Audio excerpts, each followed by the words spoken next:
Mr. Hand Persuasive speech.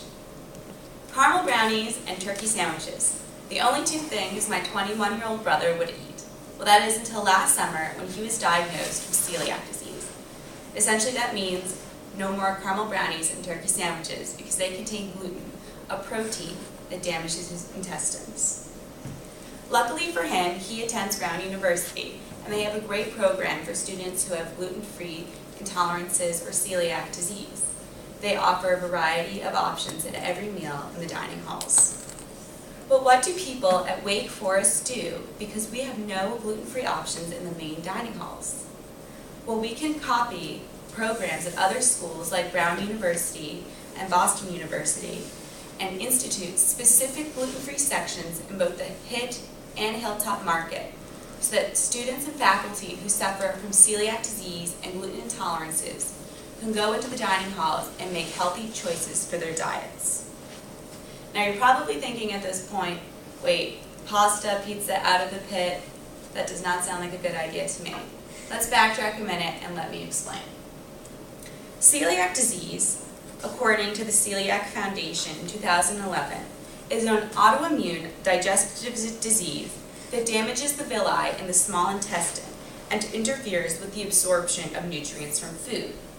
That is, when someone eats gluten, so wheat, rye, or barley, their intestines can't absorb the nutrients from that, and in fact it damages the intestines further, leading to potential diseases like cancer or, for women, infertility.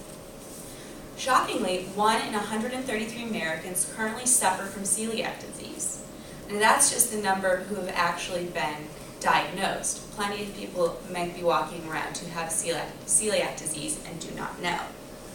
Now, there's no pharmaceutical cure for this disease. There's only one cure, and that is to eat a strictly gluten-free diet. So students and faculty who can't eat gluten on our campus cannot go to the pit or to the Hilltop Market for sure and know that they are consuming gluten-free foods. Now you might say the salad might be gluten-free, but we don't know if they've used the same knives in the kitchens to slice up the lettuce. You need to have signs that say gluten-free, and then for specific gluten-free dishes, there needs to be a section in the cafeteria. As small as a crumb can get my brother extremely, extremely sick, so cross-contamination is a really big problem. Now, a counter-argument to this claim is that Wake Forest is a private institution and thus does not need to make dietary accommodations. In 1973, the Rehabilitation Act had Section 405 state, equal opportunity for Americans with disabilities. In this case, celiac disease is the disability, not being able to eat food because of your disease. But Wake Forest is a private institution that made a public claim. On the Campus Dish website, it states that we strive to offer students following a gluten-free diet a variety of high-quality, nourishing food at each meal. Now, this confuses me because when you go to the pit or to the Hilltop Market, I see zero indication of gluten-free. I don't see gluten-free pizza. They state on the website that there's gluten-free pizza. They say there's gluten-free bread. There's no gluten-free bread in the pit or Hilltop Market. Luckily for our friends here at Wake Forest, we can help solve this issue. We can institute specific gluten-free sections in the pit and the Hilltop Market. These sections would have dishes that we would be eating, so they could have pizza, pasta, but it would be gluten-free as opposed to what we're eating. And these sections would ensure that there's no cross-contamination. Now, we don't have to come up with an intense plan to do this. We can really just copy Boston University's plan.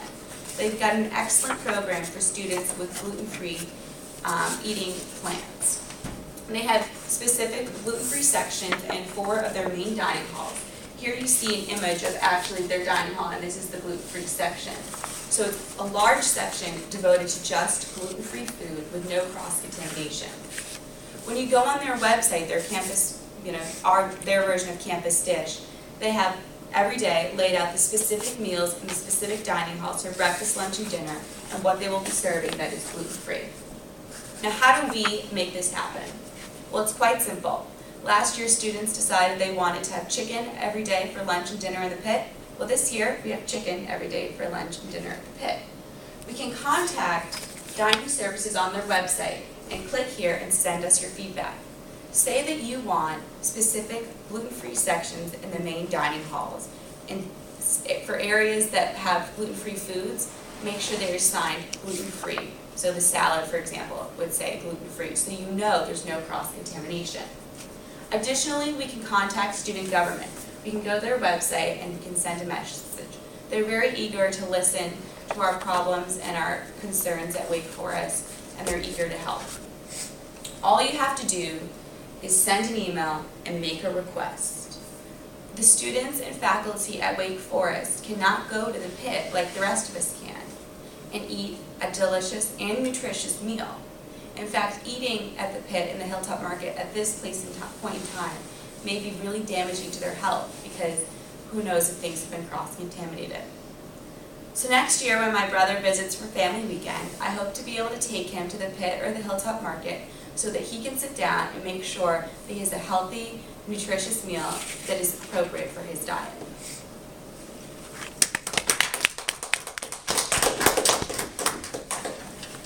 Time for that.